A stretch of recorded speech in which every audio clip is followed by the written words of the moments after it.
Сайн байна уу? Сайн байна уу? Германд ирээд хэдэн жил болж байгаа. Ер нь эснээсээ юу хийсэн талаараа бас ямар шугамар иржсэн талаараа ярьж өгөхгүй. 2019 оны 5 сард иржсэн. Тэгэхдээ хүүхд тасрагчаар Германд 1 жилээр эхлээд иржсэн. Тэгээд 1 жилийн хугацаанд ерөөдөө бол Герман айгу таалагдсан болохоор дараа нь сайн дурын ажил хийж эхэлсэн. Тэгээд тэрний дараа болохоор Ausbildung хийжсэн. Тэгээд 3 жил Ausbildung хийгээд одоо ерөөдөө бол ажиллаж байгаа. Сувлагчаар. Окей. Апоэж та айлаа нэг удаа салсан шүү дээ, тий? Гэтэ агентлагаараа дамжуул солж байсан уу? Яаж солж байсан гэлээ? Эхлээд агентлагаараа дамжуулж ингээд солих гэж оролж исэн. Тэгээд тэгсэн чинь юу яагаад яг ингээд агентлагийн маань олж өгсөн айл нь ер нь надад ерөөс нэг таалагдаагүй. Би өөрөө болохоор яг ингээд нэгдэх айл дээрээ 9 настай 5 настай хүүхдүүдийг ингээд хардаг байсан байхгүй юу. Тэгээд 5 настай хүүхдүүд нь болохоор айгуу сайн ойлголцоод ер нь бол айгуу гоё байдаг байсан боловч 9 настай хүүхдүүд нь ерөнсөө ойлголцдоггүй байсан. 9 настай хүүхд нь амар нэг тийм айгуу муухайштай хүүхэд байсан. Тэгээд юм л бол нэг тийм хэрүүл маргаан гаргачих гад байдаг байсан. Тэгээд яг манай тэр агентлагийн надад олж өгсөн 2 дахь айл нь болохоор 10-тай ер нь бол айгу том хүүхдүүд тухай сонсогдож байсан. Тэгээд би за ер нь том хүүхдүүд ер нь бол ойлголцохгүй юм байна гэж бодоод тэгээд өөрөө нэг Германд байдаг Hopper гэсэн группд ороод тэгээд тэндээс өөрөө айлаа болоод олж ирсэн. Facebook дээрээс үү? Тийм, Facebook дээрээс. Hopper хийж байхдаа Герман хэлний курс суусан уу? Hopper хийж байхдаа сурж ирсэн. Эхний айл дээр болохоор ер нь бол айгүй Герман хэл сурж исэн. Тэгээд 2 дахь айл дээр болохоор ер нь бол яг сурах төвшин хүртлээр сурсан байсан болохоор нэг амар Германы курс гэхлэхгүй зүгээр өөрөө гэрээрээ юмаа хийгээл. Тэгээд ерөөд бол 6 сар Германы курс явж агаад тэгээд 6 сар ерөөд бол өөрөө ерөөдөө бие дааж сураад тэгээд Герман сурч исэн. Монгол ахта Герман хэл хийс суусан бай. Герман хэл үү? Ер нь бол гайгүй сурсан. Гэтэ ягаад ч юм нөгөө Монголд угаасаа Германаар ингээд ойр тойронд ярих хүмүүс байхгүйсэн болохоор ярихдаа бол угаасаа муу байсан. Тэгээд дүрэн бичигтэй бол айгүй сайн байсан. Тэгээд бас ингээд шалгалт өгч мөхөөр ер нь бол нэг тэр А1-ийн шалгалтын дээр хамгийн муу нь ер нь яриа байсан. Тэгээд бусдууд нь бүгдээр болохоор бичиг дээрээ 100 авсан байсан. Тэгээд ер нь бол яриа айгу муу байсан. Тэгээд ирээд ярианд сайжирсан. Сайн дурын ажлаа бол өөрөө олсон уу тий? Тий, сайн дурын өөрөө ажилласан. Хаана ямар газар хийжсэн бэ? Сайн дурынхаа ажлыг болохоор би нөгөө нэг юм хөгжлийн бэрхшээлтэй хүмүүсийн тийм газар хийжсэн. Тэгээд хөгжлийн бэрхшээлтэй хүүхдүүд эсвэл хүмүүст ерөөдөө бол нэг тийм ном унших эсвэл хамтдаа ингэж гадуур алхах нэг тиймэрхүү ажил хийжсэн. Тэгээд ер нь бол хүн болгонд тийм 30 минутын нэг тийм зочлол хийгээд тэгээд ер нь тэгж сайн дурын ажил хийжсэн. Тэгвэл апер хийжсэн сайн дурын ажил хийснээ харьцуулах юм бол аль алийнхын давуу тал сул тал нь юу байдаг? Аль нь илүү таалагдсан бэ? Миний хувьд болохоор яг тийм нөгөө нэг сайн дурын ажил нь айгу таалагдсан. Яг үгүй тэгэнгүүт миний үеийн хүүхдүүд амирх байсан. Тэгэнгүүт л тэр дотор нь ерөнхийдөө бол төрөл бүрийн улсаас ирсэн хүүхдүүдээс нь тэгээд яг тийм хүүхдүүдтэй ярьж эхлээд ерөнхийдөө бол илүү нэг тийм өөрийнхөө эрх чөлөөг ер нь мэдрээд ер нь бол орчиндөө илүү их уусч эхэлсэн. Хэдий ингээд апарт байхад яг ингээл гэр бүл маань айгу гоё ханддаг ингээд сайхан байдаг ч гэсэн ингээл өдрөө алган хүүхдүүдтэй яагаад ч юм ингээд цаг ингээ өнгөрүүлнэ. Тэгээд тийм болохоор нэг тийм амар ер нь бол яг сайн дурын ажил шиг гоё бол байж чадаагүй. Тэгээд сайн дурын ажлын хажуугаар ерөнхийдөө бол нэг семинар гэж байдаг байхгүй юу? Тэгээд тэр семинар дээр нь ерөнхийдөө бол айгүй хөгжилтэй сонирхолтой юмнаар хийжсэн болохоор надад бол сайн дурын ажил нь илүү тийм таалагдсан. Олон нэг өөр газар өөр хотод очиод тэнцэнэ байрлаад үеийнхээ хүүхдүүдтэй гоё хөгжилтэй байдаг. Тэгээд нөгөө сайн дурын ажлын хамгийн давуу тал нь гэх юм бол чи өөрөө байртай. Тэгээ байрны дотроо бол чи тэгээд юу ч хийсэн болно. Ажлаа хийж дуусчаад чи тэгээд ингээд яг гэртээ яг юу хиймээр вэ тэрийг хийж болдог. Тэгээд хүүхд тасрагч байх юм бол чи угаасаа айлд ингээд амьдарч байгаа. Тэгээд тэгэнгүүт л заримдаа ингээд хамтдаа хоол хийж одоо ингээд яг ингээд ажил гэр гэсэн нэг тийм тасалгаа байхгүй яг ингээд 24 цаг ажил дээрээ байгаа юм шиг нэг тийм мэдрэмж аваад идэг гэсэн. Баян өрөөндөө ороод таг болчих бас хэцүү тий. Хүүхдүүдээ хүрээд тийм тэгээд уул нь яг амрах өдөр байх чинь ингээд хүүхд нь ингээд хурж ирээл тоглоом гэл тэгээд хаа угаасаа тэгээд үгүй гэж хэлж байгаа. Цаашаа яв би ажиллаагүй. Ааха. Тийм тэгээд ер нь бол яг ингээд хүүхд тасрагч байх үед болохоор ингээд за амралттай өдрөө ерөнхийдөө заавчгүй нэг гадуур мадуур ингээд явж ижээ тий. Тэгээд гэртээ ер нь жоохон нэг тийм гоё байж ерөөсө чаддгүйсэн гэж хэлэх юм уу? Бүүн гоё айлууд нь бол амар ийшээ тийшээ айгүй их аялдаг айлууд байвал яг дагаад ийшээ тийшээ аялаа явчихдаг юм шиг байна тий. Надаа ингээд би ингээд яг эхний айлд маань болохоор ингээд амар их аялах дуртай айлсан байхгүй. Тэгээд намайг 2 удаа ингээд 2 газар л авч явж исэн. Тэгээд ингээ 3 дахь удаад намайг авч явахгүй гэхдээ би бол амар баярлж исэн. Яг тэгээд тэгэнгүүт яг ингээд тэдний хувьд бол ингээд гоё байгаа шүү дээ. Тэгээд тэгэнгүүт би бол 24 цаг хүүхдээ хараастай. Тэгэл дандаа хүүхдтэй ноцлолтоостай. Тэгээд яг ингээд танихгүй газар хүүхдтэй ноцлцохоор бүр амар хэцүү санагдаад байсан. Тэгээд хэрвээ манай айл ингээд айл майл явчихгонгод би гэртээ үлдчихээ юу гэдэг тэгэнгүүт айгуу надад илүү амар байдаг гэсэн. Зөв. Дараа нь авс бэлтэн хийсэн. Тэгээ авс бэлтэнгээ бас өөрөө хайж услаа. Тий. Ямар ч чиглэлийн авс бэлтэн хэдийн хугацаанд хийсэн бэ? Авс бэлтэн хийдэг болохоор юу н өөрчлөгдөг зүйл нь юу вэ?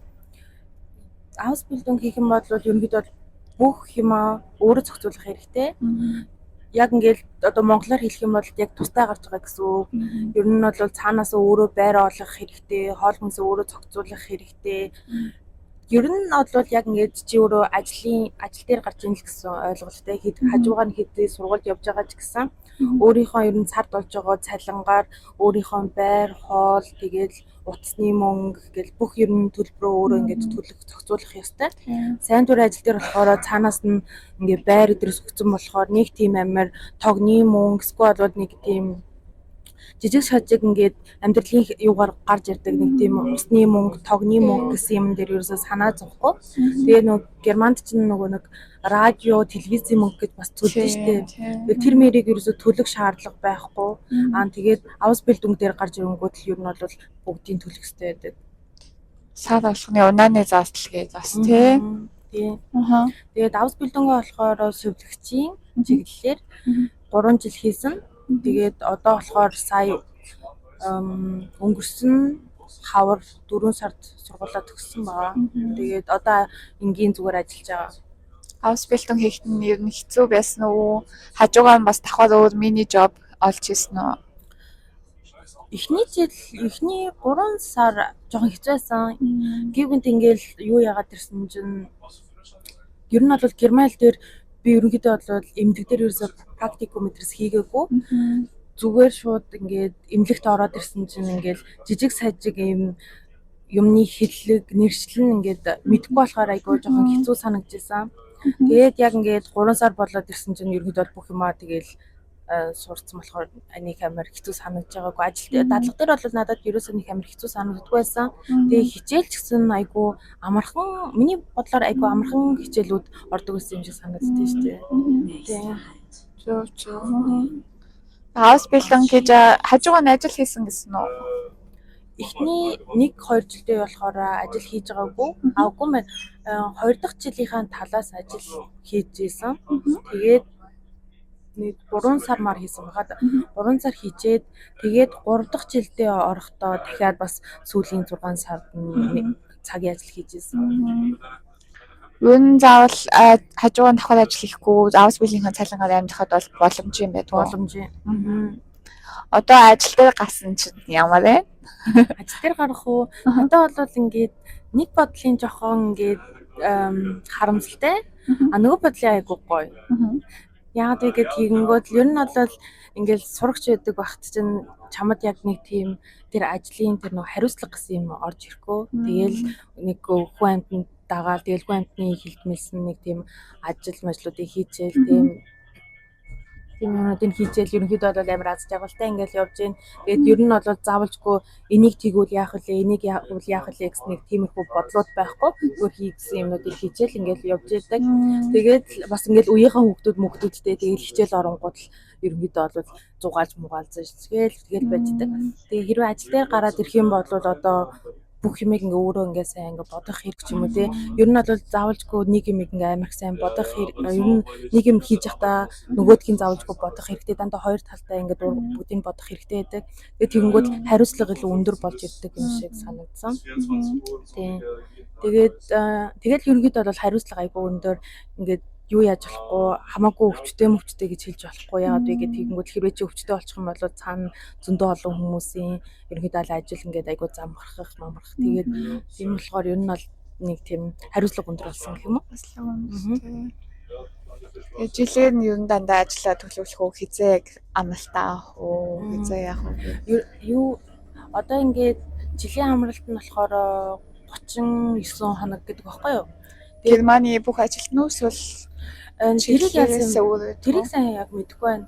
Манайх дээр болохоор яг 39 хоног гэдэг баггүй юу?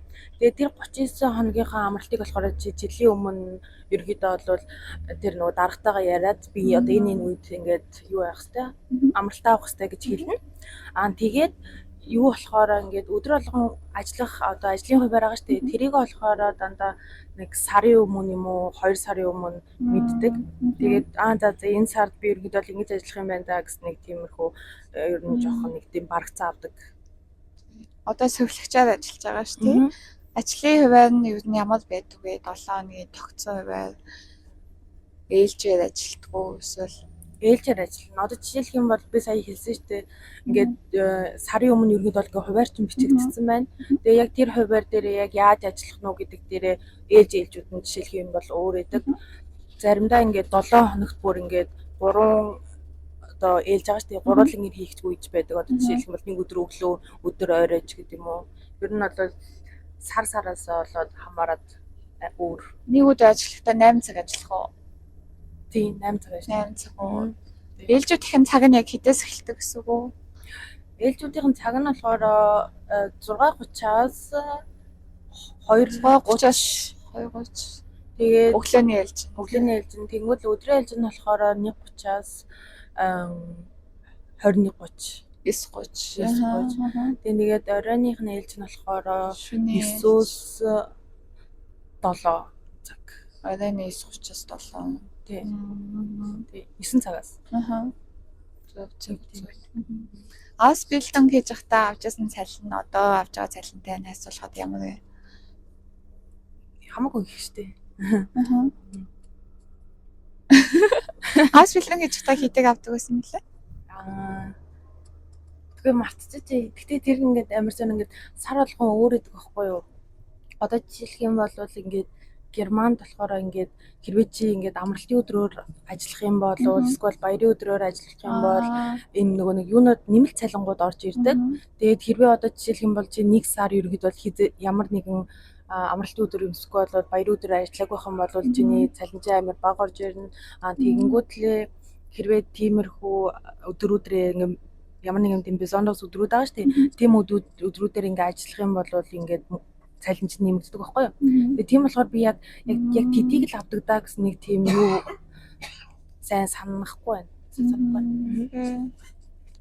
Одоо ажилдаа гэх юм бол цалин Ausbildung-ийн цалингаас 2-3 дахин нугалж авдаг гэсэн үг байна л та гараас. Окей. 2 нугалж авдаг. 2 нугалж авах. Зөв. Ер нь Германд одоо ирээд гэж бодож байгаа сувлагчаа Ausbildung-аа ирээд гэж бодож байгаа хүүхдүүдэд зөвлөх зүйл гэвэл юу байна? Мэдгүй яг ингээд хүмүүс яг ингээд сувлагчийн ажил гэхээр яг яаж төсөөлдөг гэдгийг мэдэхгүй болохоор яг юу гэж хэлхээсээ мэдгүй. Гэхдээ ер нь бол айгүй их тийм төвчээр шаардсан. Тэгээд ерөөдөө бол нэг тийм юм стресстэй ситуацанд ингээд айгүй хурдан ингээд сэтгэж чадах нэг тиймэрхүү зүйлүүд айгүй их гарч ирдэг. Тэгээд тиймэрхүү зүйлийг ерөнхийдөө бол тэсэх шаардлагатай. Тэгээд ажлын ачаал даах хэрэгтэй байж ижил ер нь бол энэ ажлыг ерөнхийдөө бол хийвэл зүгээр. Тэгээд ер нь бол бүх ингээ ажилд ер нь бол сайн таалж бий, муу таалж бий. Тэгээд миний хувьд бол ерөнхийдөө бол энэ Ausbildung хийсэндээ айгүй их баяртай байдаг. Тэгээд яг миний сонирхлын зүйлээс болохоор ерөнхийдөө бол айгүй надад бол аймгүй таалагддаг. Тэгээд зарим нэгэн хүүхдүүд болохоор энэ Ausbildung-ыг эхэлчихэд тэгээд дундуур нь ингээ зогсоох амар их тийм юу байд юм бэлээ. Тохиолдлууд байд юм бэлээ. Тэгээд тийм болохоор эхлээд сайн судлаад яг юу хүлээж байгаа гэдгийг нь сайн хараад тэгээд ерөнхийдөө бол бас юу яаж болдог 7 хоног моног дадлага хийж болдог. Эсвэл бол туршиж үзэх мэт тиймэрхүү дадлага хийж ерөнхийдөө бол ямар нэгэн тийм бэртэмтэй Vorstellung ер нь авч агаад тэгээд ерөнхийдөө бол Ausbildung-ыг хийвэл зүгээр гэж бодож байна. Тэгээд ер нь бол ямар ч хамаагүй тийм Ausbildung дээр чи заавалчгүй өмнө нэг тийм практикум хийсэн байдаг байхгүй юу. Тэгээд ер нь бол практикумаас жоохон тийм төсөөлөл авах хэрэгтэй байх гэж бодож байна. За баярлалаа.